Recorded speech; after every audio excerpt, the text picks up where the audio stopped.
my dungeon. Welcome to Cauldron's Crypt. I'm your host, Master Cauldron. If you're new to the show, I use my 23 years of BDSM experience and 20 years of working in the psychology field to dispel myths, get rid of stereotypes, and answer your questions about BDSM. You can call in at 865-268-4005 to leave your questions or visit the crypt at cauldronscrypt.com. On this episode of The Crypt, I have to talk about my recent dungeon vacation, and then it's another listener question. This one from junior producer Buffalo Dom 84 about hygiene, and then you and I are going to have a chat about self-care. If these topics don't sound particularly fun to you, they may not be, but they are very important, and I promise you I'm probably going to tell you some things that you do not know. Okay, so I was on vacation with my wife and submissive down in Florida, stayed at a lovely little place called Palm Coast. It's just a half hour north of Daytona and a half hour south of St. Augustine. It's about an hour and a half to 2 hours away from Orlando, Florida, home of Disney World, but also home of the Woodshed. The Woodshed is a dungeon that's owned by Master Cecil. I did speak extensively with Master Cecil. This man is absolutely phenomenal in his business sense, in his knowledge of BDSM. They are a massive player in the rope space. And I say they because this dungeon, it is set up for just about any and every type of play that you can imagine, but they are massively focused on rigging. And if that is your thing, then add this to the bucket list because this place is phenomenal. The staff there, unbelievably friendly. Once I entered into this play space, everyone there, from their regulars to the staff to visitors, they had a 101 class going on that evening in the second dungeon. There's two massive play spaces there. I just can't stress it enough. You need to make a pilgrimage to the Woodshed. Absolutely amazing place. Okay, now let's hit those rules to love by and then jump right into getting down and dirty about being clean. Rules to love by. Rule number 1, safe, sane, consensual, and informed. Rule number 2, kinky, that's KNKI, and comes from the Kinky app, available on all platforms. Not a sponsor. That stands for knowledge, no intolerance, kindness, and integrity. And rule number 3, submission is not about authority and it's not about obedience. It is all about relationships of love and respect. That is a quote from Mr. Paul Young.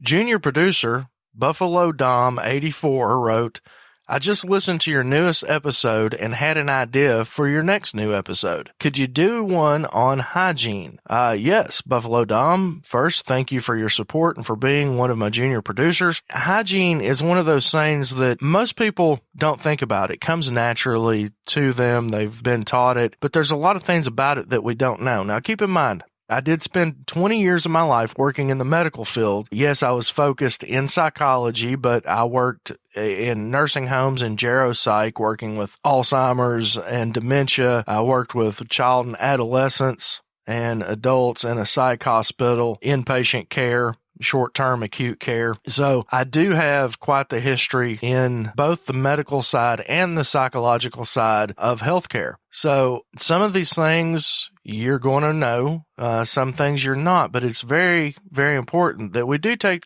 into consideration a lot of these things. And one of those is kinks. So as we go through this together, think about how some of this stuff may apply to your own personal kinks or even extreme as a true fetish. Some people have a cleanliness kink or fetish where they enjoy bathing or shaving someone. Others like a little bit of musk left on somebody, whether it be a sweaty, hardworking man or maybe a woman that's not quite so fresh out of the shower, but still clean. And then others are more extreme. They like the filthy and dirty and just, things that go on the outside of what is the status quo. And that's perfectly fine. When I say these things, keep in mind, I'm not judging some of the things that we talk about. It's not my kink, but that's okay. It doesn't have to be. And that's the attitude that we all all need to make sure that we are showing, and something that I love so much about the lifestyle that we live.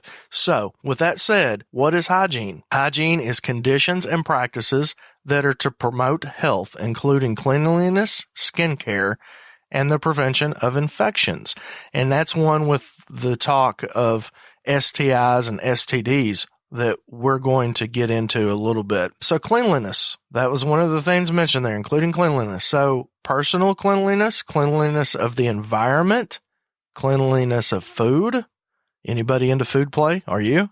I don't like to mix my food and my sex unless she's on the dinner plate, but cleanliness of food preparation as well, which for me, that could go back up into personal cleanliness.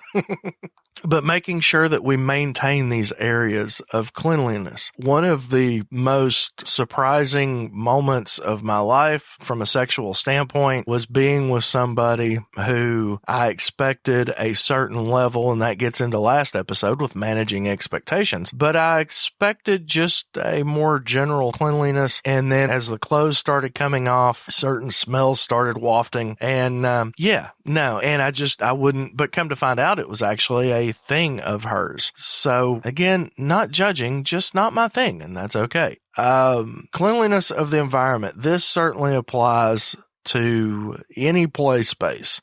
Making sure that you're using the proper things and you're letting things rest. When you go to the gym and you see people spray, wipe, and then that's it. Everybody's in a hurry. They want to get their workout in and get out of there, but that is not the proper way to do it. And that's one of the things that will spread staph infections. And staph infections can do anything from just cause minor skin bumps to death. My brother almost died from a staph infection, something called MRSA, MRSA. Picked it up probably at Walmart. He had a cut in his finger and was running around. At least that's where they think that he picked it up at. Nobody really knows. But he didn't have his finger bandaged, and it got into his finger, and eventually it spread into his bloodstream, and he almost died from it. Had to be rushed into emergency surgery to have all these pus pockets emptied out, and it was touch and go for several months. Septicemia, which is the infection in the bloodstream, is often fatal if not caught in time. So personal cleanliness and cleanliness of the environment are things that are very important. And again,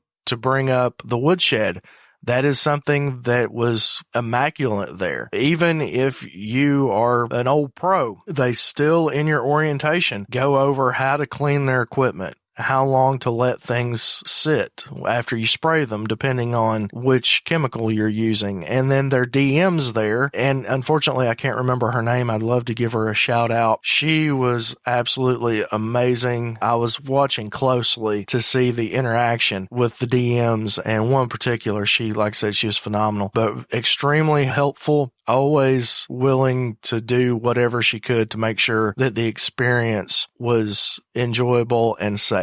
But with cleaning your environment, again, make sure that you're reading the instructions on whatever chemicals you're using, whether it's a maticide or a alcohol spray or whatever it may be. You can't just spray it and wipe it off and be done with it. Some chemicals are 5 minutes, some are 3 minutes, just depends. So make sure that you're paying attention to that. Getting some little bumps, looks like zits or cysts around your body can be a tolerated thing at best, but nobody wants that, especially when it's going to leave scars and, then it's going to make you uncomfortable. And yeah, so cleanliness of food and food preparation. Of course, most people in the United States are very familiar with salmonella, but just being careful around it, making sure that you're bleaching properly when you're preparing food for your parties. You're not petting the cat, whichever version of the cat, wink, wink, you want to use there, or your dogs, or changing a diaper and not washing your hands and then preparing somebody's food.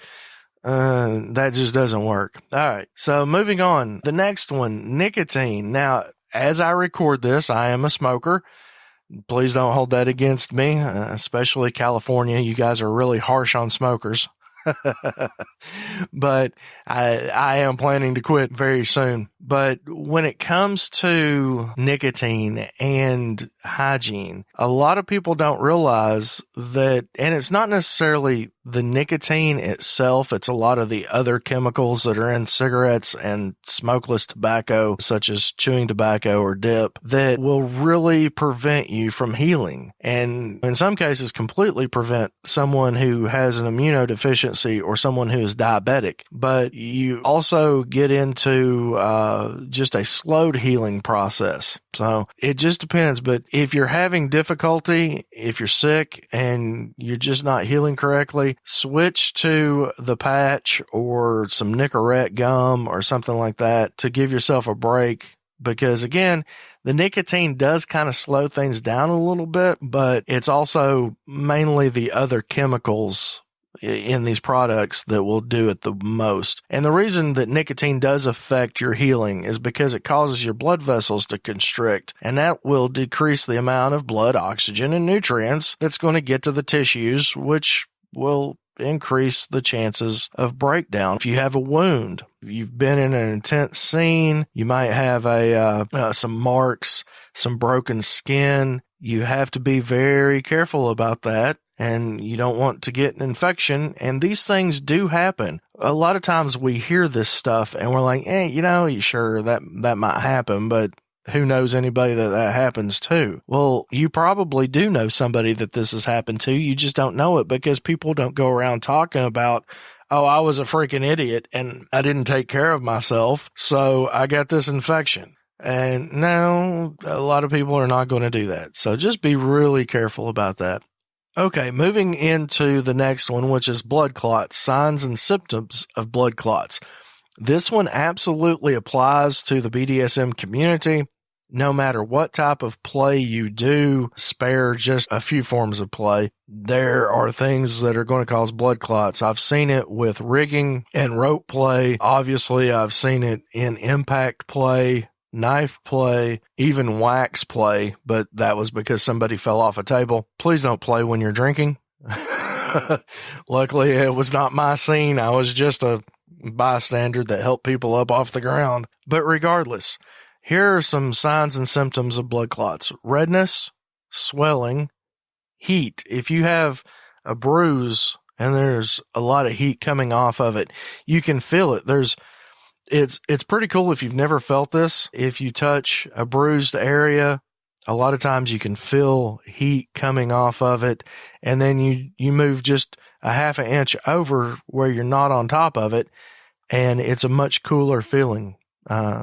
So give that a try. You need to get familiar with these things anyway if you're going to be serious about being a BDSM player. Pain sensation in the area of the clot. Now, I know that sounds like a duh statement, but this is a different kind of pain sensation. Now, a bruise can form a blood clot. It is blood underneath the skin when it's not coursing through the veins and it becomes stagnant under the skin. It does coagulate, and in that stolid state, and that's what can take some people a long time for the bruise to go away, is it has to be absorbed back into the body. And you know how a bruise feels. Probably everybody has had bruises, I would think, but with a blood clot that could be harmful, it's a different sensation. It can be a deeper, more painful sensation. It can be a sharp shooting pain. It can vary a lot, but it is different than just pressing on a bruise and knowing how that feels. Now, a lot of people think that if there's an actual blood clot there to worry about, then you're going to feel something under the skin, a knot or a lump. And that's not the case, because these clots will often run parallel to the skin and to the flesh. So they're fanned out and they're really thin, and it doesn't take much to make them break loose if it is absorbed into your body by means of a broken blood vessel that it slips through. Then you could be in serious trouble. You could experience a pulmonary embolism, which is where that blood clot hits the lungs. You could experience a stroke or an aneurysm, which is in the brain, a heart attack, so many different things. And even if it doesn't move, it could block circulation and you could end up losing a limb. So knowing these things are very, very important. It usually happens in only one extremity. A lot of times you won't find that this is something that takes place all over the place. If you do think that you have a blood clot, do not exercise. And I mean, if you have to walk down a flight of stairs to get to your car, then do it very slowly and very carefully. Do not panic. It can be filtered out of your system. They can do surgery. It's actually not a big deal unless it does hit your lungs or your heart or your brain. Kidneys, that can be a little bit tricky if it does end up into your kidneys, but typically that's not life-threatening as long as it's cotton time. But very easily take yourself to the emergency room and get checked out. It's much better safe than sorry. All right, so that concludes that section of blood clots. Moving into STIs and infections. Now, when Buffalo Dom 84 contacted me about this particular topic, I asked him, is there any areas that are specific to what you want me to talk about? And he replied with only one real suggestion, because he said, no, just generally talk about it. Okay. But one of the things that he had heard is using the restroom after sexual activity is important. Urination after sexual activity. And yes, that is extremely important for both men and women, and it amazes me how many people don't know that. And no offense if you're one of those people that don't know that. It's such common knowledge, but the amazement is that most of those people I find are in the Bible Belt of the United States, so they're not being taught proper sexual information anyway. You look in Texas's laws and you can literally teach that the stork brings the baby. So you got to be careful about considering your sources. With that said, urinary tract infections, which are caused by pathogens in the urethra, vagina, or perineal area, enter into the urinary tract.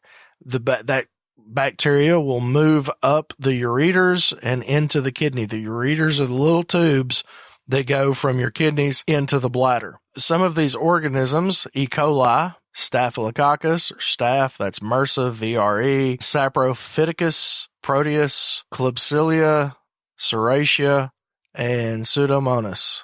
All of these bacteria can be extremely painful if they enter into your urethra and move on up your tract and lead to urinary tract infections or kidney infections. And it's simple to take care of. It takes a few days. Once you start medication to start feeling better, it'll take you a few days for the burning sensation and the pain and the sweating and the fever to go away. But a lot of this can be prevented by the simple act of urination after sexual activity, whether it's with another person or you're flying solo. Just try to make sure that you do this. Symptoms of UTI: painful urination. Urine has a foul odor, cloudy urine, frequent urination. You don't feel good.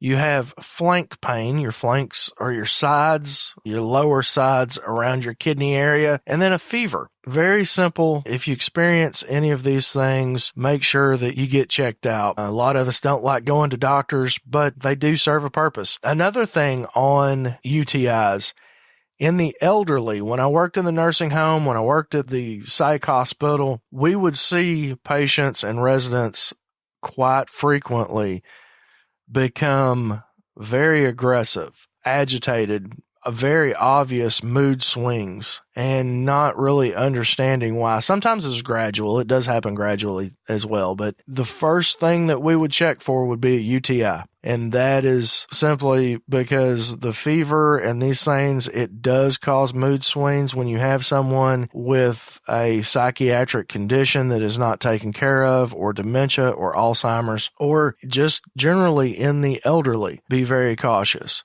And going back to sexual activity, that does include things like sounding, especially, some of the things that we do, the urethral plugs that are used, like I said, sounding, hot wax. You just really need to be very careful and cautious. If anybody is doing that type of play, they should certainly already know these things. Treatment for UTI is very simple. They take a specimen, so you pee in a cup, they culture it. The appropriate antibiotic is prescribed. and you have to take the antibiotic correctly and completely. One of the biggest frustrations working in the medical field was when we would prescribe an antibiotic for someone and they would take it and then stop taking it when they felt better. And then they were back because whatever they had mutated and become harder to treat. And in some cases, these mutations can be fatal. So be very, very cautious. When you're taking an antibiotic, take it exactly as you're supposed to, whether it's once, twice, 3 or 4 times a day, and finish the prescription no matter how bad you are feeling or how good you're feeling. I say how bad because antibiotics are known for messing up the digestive tract. All right. Thank you for bearing with me through this. We're going to just touch on a few more things here with hygiene, and then I'm going to jump into the self-care topic. And self-care is extremely, extremely important in practicing healthy BDSM. So some of the things with hygiene, some people may find out that they're missing out on friends, job opportunities, and partners because of something that no one had ever pointed out to them. Their lack of better personal hygiene. Maybe in the past or as a child, their personal habits were pointed out, but in a negative way, and no one really took an interest in that person to tell them that they must groom themselves properly, or at least try to. Some bad habits of people who have no concept of personal hygiene are apparent body odor, greasy skin, oily hair, bad breath, clothing that is dirty or just not taken care of. The sad part of most of these things is that it can be remedied much quicker than a bad cold. But yet individuals walk around like this day after day and endure the misery of bad hygiene. And I say that because poor hygiene will bring you misery. Some of the people that I went to school with as a child were picked on so bad because of their hygiene habits, and it was just, they just didn't know. They weren't taught, and their parents weren't taught, and it was how they were raised for generations. So again, it's not their fault, but we can learn to grow in many, many, many different ways. All right. So some of these miseries will include people who do not want to be near you for the above reasons. Loss of personal opportunities. I know somebody who recently I heard them complaining that they didn't get a job, and I'm fairly certain that the reason that they didn't get a job was because of their personal hygiene, poor dental care. You got to take care of your teeth. Some of the ways people can start to improve is to take a realistic look at themselves in a full-length mirror, even if it hurts to think about it. Consider the advice of others, especially the people who are around you every day. And don't be afraid to speak up and bring this conversation to someone's attention. Okay, so I'm going to stop beating this dead horse and end this section with something really simple. Everyone should do this. Like I said, take a look in a full-length mirror and then ask yourself, what would I really like to improve about myself and what is available to me right now to improve? You do that, and I think you'll find some things that are not just about hygiene. Now, if you have any body shaming issues, that might not be the best thing for you to do, so be cautious with that. This and every episode is brought to you by our producers. Thank you to executive producers Jeremiah, Silas, Jess, Arcane, and Violet, and our senior producers Matt and Emerald Wolf. Our producers Kane Sin, Heather, That Place in Oklahoma City. Thank you, Miter. JK and Roxy Bear, and our junior producers K2SO, Buffalo Dom 84, Payne Waits, and Master Ferguson and Lesumi. If you would like to become one of our show producers, go to our website, cauldronscript.com, click on the support tab to get that information. Second, BDSMcontracts.org. Thank you for your donation of those beautiful 25-page soft and hardbound MSDS contracts. You can find those at BDSMcontracts.org. Use coupon code Cauldron20, that's KULDRIN20, for a 20% discount on all purchases. And finally, WhippingStripes.com. Thank you, April, for making me all of my toys. Extremely high quality, extremely low cost. She's not a sponsor of the show. I just love what she's got going on. She's a great person. So I want to try to help her out. Not that she really needs it, because she is constantly bouncing all over the country to just about every convention and trade show that happens. But thank you, April, for making such amazing products at such an affordable price. Okay, let's talk about self-care. Now, I've found this article, and I thought about doing this, and I actually did a simple little Google search on self-care because I knew what I wanted to say, but I wanted to find some other opinions on it. And if you remember way back in the day, 2 years ago, when this show first started, I did this a lot. I would talk to Uncle Google and say, hey, find me something on this topic. And I would find an article that was right on point, and I would take an entire episode from that article. That's what I'm going to do with self-care. Of course, I do have several of my own points to throw in there. If you look in the show notes, either at cauldronscript.com/230, where you'll find the show notes for this, or in your podcatcher, just swipe right, left, up, or down, whichever way it goes for you to pull up my show notes. I'll have the link right there for you to read this article yourself. This is done by Maria Barata, PhD, LCSW, licensed clinical social worker. She says, as a clinician, I often refer to self-care as a huge part of what's missing in the life of someone who's busy and stressed. Does that sound like you? It certainly reminds me of myself. So what is self-care? Self-care, in essence, is the mindful taking time to pay attention to you. Not in a narcissistic way, but in a way that ensures that you are being taken care of by you. A lot of times we want to put that off on someone else. We rely on other people for our care and our happiness. And somebody might make you laugh or make you feel good in the moment, but nobody but you can make you happy. So you have to find your bliss, find your own happiness. But part of that is taking this time. All right, she continues in saying, and I'm often asked, what does that look like as far as you taking care of you? And how do you take care of yourself in order to avoid burnout and avoid compassion fatigue for those who care about others by profession? Quitting your job or taking 6 months off to decompress is seldom an option for most people. Now, this certainly relates to MS and DS, owner property, whatever type of relationships, because you can't just, or it's not healthy for a relationship to just say, you know what, yeah, we're going to take a 6-month break. It can be healthy, but a lot of times, All right. So she continues here. What concerns me is that all too often I see strong, successful professionals succumb to illness and get really sick, and only then do they manage to get the much needed rest and break to catch their breath or slow down and change direction. I think there's a better way, and incorporating self-care every day helps to serve as an armor to protect the energy that we need in order to survive and thrive. Self-care goes a long way in managing stress and living your best life. Oh, catchphrase there, best life. However, I believe that she is absolutely correct. And she does one of my favorite things here. No, it's not a definition necessarily, but it is 10 ways. She gives a list, breaks it down. 10 ways to exercise self-care and take better care of you. Number 1, self-care means knowing who you are and your limits. Self-care means recognizing when you are doing more than you are used to handling and trying to figure out what can be done to slow down. Number 2, self-care means getting the sleep that you need and knowing how to rest.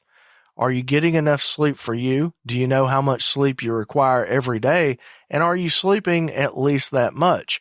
Making a serious effort to make that happen, as well as knowing how to rest your body and your mind, are essential. Yep. And that goes back up into hygiene, something that I didn't touch on earlier, which is sleep hygiene. One of the most important things in preparation for a scene, to me, is making sure that I am well rested. If I'm throwing a single tail, I don't want to do it when I'm not focused. If I'm tired, then I'm not focused. So make sure that you're taking care of your sleep. People downplay it. It's the thing that gets cut out of someone's life the most, and it's one of the most important things that anybody can do. Number 3. Self-care means making sure that you're well fed. Do you eat well? Now, being well fed doesn't mean sitting down to a buffet and eating until you're sick. That's just as bad as not eating at all. Do you eat well? Does what you eat provide the energy you need to function? Do you take time to eat meals at work, and do you take time to have snacks when your body requires intermittent food during the workday? Self-care means integrating favorite healthy foods into your everyday eating routines and planning ahead to make sure that you have adequate nutritional foods throughout your day. Are you a big soda drinker? I used to be. And then when I quit drinking them and mainly stick to water, I realized just how groggy they made me feel. And that was even before I was diabetic. I became diabetic when I was 28. I quit drinking soda when I was about 26, mostly. I've had a few relapses on the pop, but that is one of the huge things, especially in the United States. Talking to people who vacation here, especially from European countries, they're amazed how freely the sodas pour here. You don't get that over there because they're a little bit more minded on what is healthy and what is not. We typically go overboard in both directions.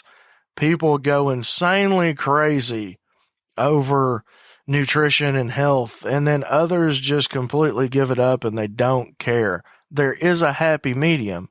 And in this case, I think the Europeans have this right. There is an equal focus on being healthy, but enjoying a pleasurable meal. If you just have to have that soda with a meal, then limit yourself to one. Don't hit the refill fountain every 3 minutes to fill up your 64-ounce big gulp cup. It just, all that, the sugar, the carbonation, the chemicals in it, it does make you feel groggy, and you think, no, it doesn't. No, it doesn't. I was one of those. I thought, no, it doesn't. It does. And you'll realize that after you come off of it. And enjoy that headache. It only lasts for a day if you're big on caffeine. All right. So sorry about that soapbox, but it's just one of the little simple things that we can do to make a huge nutritional difference.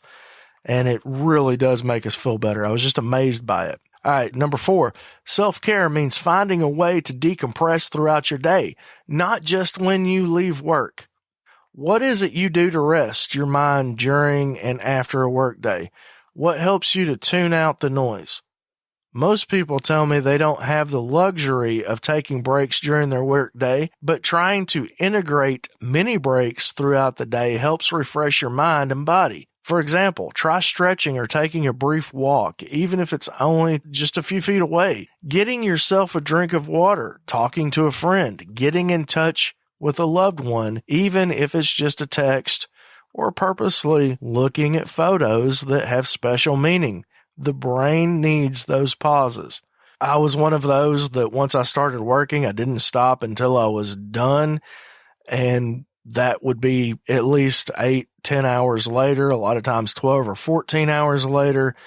And then I was challenged by someone to make sure that I took breaks, to set an alarm or a timer and take little breaks. Once an hour, on the hour, just stop for a minimum of 30 seconds and do some stretches. And my productivity went up. And I know this because the job that I'm talking about was one where I had to log productivity. It went up by 36.5%. Yes, 36.5% in my production.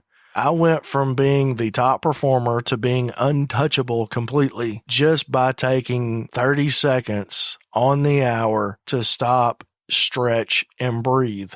It does not make sense to me. I gotta be honest. It doesn't, but it worked. So I'm not going to question it. Give it a try. You might find that you like it. Number 5, self-care means giving some thought to changing a difficult work situation. We know best what we need and we can deal with it. Is there anything that can be done to make your work somewhat less stressful? Think about whether changes can be made to your work environment. Are you okay with where you sit and do your work? Are you working unsustainable hours and is there some end in sight? It might be a matter of approaching a supervisor with things that you think may make your work more pleasant, such as changing where you sit or changing whether you take an early lunch or a late start time. Sometimes supervisors are not even aware of the reality of what the worker experiences in a workday. I'm sure most people listening to this understand that personally. You work a job where your boss has no clue what it actually is that you do, but yet they are in charge of telling you everything that you have to do. That just doesn't make sense, but that's the workforce. A frank conversation delineating the things that are most stressful might precipitate to the process of improving your work conditions. People see the world through their own lenses, and supervisors have their own problems, and sometimes a simple conversation can provide the insight they need to rethink how things are done, especially if you put it in a way that makes it seem like it's their own idea. Just throwing that out there. And I'm going to take a break from the list just a second because I want to apply these or show you how this is applicable to BDSM. If you think about your role as a dominant or your role as a submissive, are you having these conversations with your partner or partners? Are you looking for things to make the relationships easier? Each one of these steps can be used in your personal life and can be used in your BDSM relationships and your vanilla relationships. All of these are excellent ideas. Go back through them, look at the show notes and read them and translate it into your own personal life. And with that said, number 6. Self-care means taking time to get to know you better. Self-care means learning to recognize your own temperament and trying to prepare for your personal limits. Personal limits. That certainly sounds like BDSM to me. For example, do you have the trait of high sensitivity? And if so, learning to recognize when you're experiencing sensory overload. Asperger's syndrome. I know a lot of people who are Aspie that are in the lifestyle. Highly sensitives, HSPs, highly sensitive people, are particularly bothered and affected by overstimulation, and things like being hungry or tired or wearing uncomfortable shoes precipitate marked discomfort. Identifying your temperament and your triggers and planning accordingly might help lessen inevitable stress. That might be as simple as grabbing some almonds before you go to a meeting that usually comes into your lunch hour. Let me rephrase that. That might mean grabbing a pack of almonds and eating them before you go into a scene. If you know that you get nauseous or hungry or something while you're scening or after a scene. Or eating some real peppermint to help settle the stomach. If you don't know that trick, peppermint naturally helps calm butterflies in the stomach.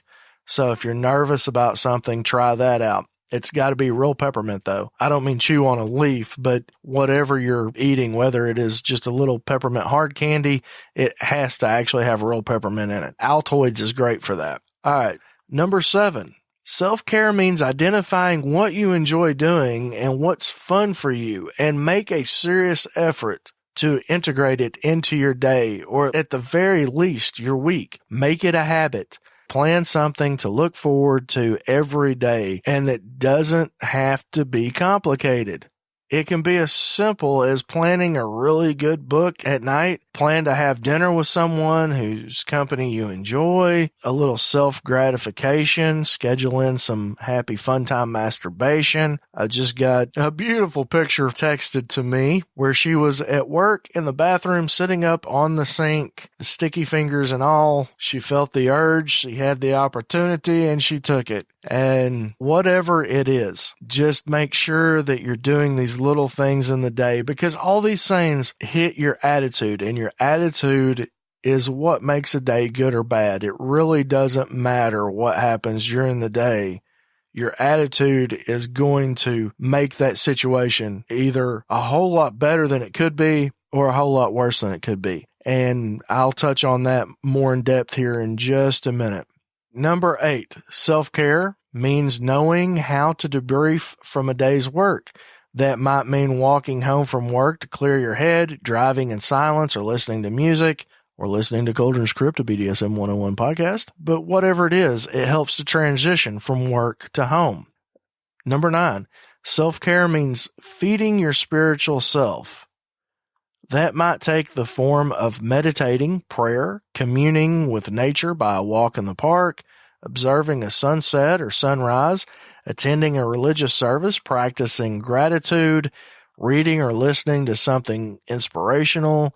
And this does also apply to atheists. Now, you may not refer to it as your spiritual self, and that's perfectly fine. This, again, is a judge-free zone, but whatever it is that uplifts you, makes you feel better, make sure that you're taking that time to do that, that gets you in touch with your inner self. My oldest brother, that would be playing in piles of money, because though he's an atheist, money is his god, I guarantee it. But that's just how he is. I love him to death.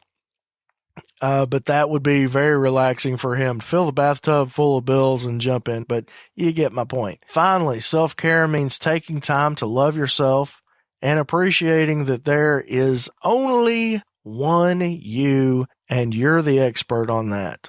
If you don't know yourself, then please don't expect other people to know you. You first need to take the time to figure you out and what you really like and go from there. Then you can help to educate others around you. So that's very important in self-care. All right, so there's her 10 things. What I've got to say on it is pretty short, but self-care regarding BDSM. Knowing what you need for your own aftercare. And these are things. Thank you, Mayfair85, my submissive, for recommending these 5 things that are important to her for self-care. Again, number 1, knowing what you need for your own aftercare. Number 2, knowing how to recognize drop. Number 3, communicating your needs. That can be so incredibly difficult, especially for submissives, to communicate their needs to their dominants. I know that it's something that she has struggled with, and she is phenomenal at it now compared to what she was. So moving forward, ever progressing. Number 4, admitting your personal limits. That's one of the first things that should take place during the negotiations, but you have to admit them to yourself. You have to know what they are and not try to push yourself to please somebody when it breaks your hard limits. Number 5, recognizing when you can and can't negotiate. Have you been drinking? Are you in subspace or dom space or top space or bottom space, whatever you want to call it? Have you been doing drugs, smoking a little weed? Those are not times to negotiate a scene or a relationship. It's not time to negotiate, period. Are you too tired? Has your day been too stressful? Did you not get enough rest? Are you sick? These are things that you need to consider when it comes time for the negotiation. So take those into consideration. Again, thank you, Mayfair85, for donating some of your personal thoughts. All right, finally, I said I was going to talk about attitude a little bit. Charles Swindoll, don't hold this against him. He's a Christian author. He has an amazing quote on attitude that I believe to be 100% accurate. He says, "The longer I live, the more I realize the impact of attitude on life. Attitude to me is more important than facts. It is more important than the past, than education, than money, than circumstances, than failures, than successes, than what other people think, say, or do. It is more important than appearance, giftedness, or skill. It will make or break a company, a church, a home." The remarkable thing is we have a choice every day regarding the attitude we embrace for that day. We cannot change our past. We cannot change the fact that people will act in a certain way. We cannot change the inevitable. The only thing that we can do is play on the one string that we have, and that is our attitude. I am convinced that life is 10% what happens to me and 90% how I react to it. And so it is with you. We are in charge of our attitudes. Have you ever noticed that all those people that run around full of drama and piss and vinegar and just one problem after another, and it always seems to be everybody else's fault? They always have this just horrific, crappy attitude that nobody really wants to be around. And if you're honest with yourself right now, you're asking yourself 2 questions. The first one is, Why am I around that person? Really? You're right. That doesn't make sense. The second question is, am I that person? And if you're not asking yourself that, you need to. I have known some people that were so chipper all the time and happy and bubbly and bouncy, they were annoying to be around. However, I still have those people in my life. I have not cut them out. The ones that I had to remove for my own personal sanity are those negative people that everything is doom and gloom and they do nothing but bring drama. They have piss poor attitudes and I just can't stand to be around them. That is 100% by choice to remove them. If you look at any bad situation that you've ever been in your life, when things were going well and you had a positive attitude in general about life, and then this devastating thing happens, the way that you were able to deal with what was going on was a lot better. Think about it. It could have been so much worse had your attitude been negative already. But then you think about when it rains, it pours. In these times in your life where you have been hit with so much, one thing after another, it eats away at you and it brings you down, and then something else happens and it may not have been near as bad as this other thing that happened in your life that you were able to deal with a whole lot better. But because your attitude was already in the dirt and so low toward life in general that it made it almost impossible to deal with this minor situation. Now, I think personally in my life, or I think about my life from a personal standpoint, and I have lost a lot of people to death, whether it's car wrecks, suicide, natural causes, drug overdoses. I may have said that twice, but I've lost a lot of people to drug overdoses. Whatever the case may be, I think when I first read this statement, someone recommended to me in a conversation that I was having with them about it, because I was sharing this with them, and they brought it was a family member, and they brought up a couple of friends of mine that had died and how I had handled those situations, because I was saying that, I want to figure out some extreme situations where this actually has applied to see if I believe this or not.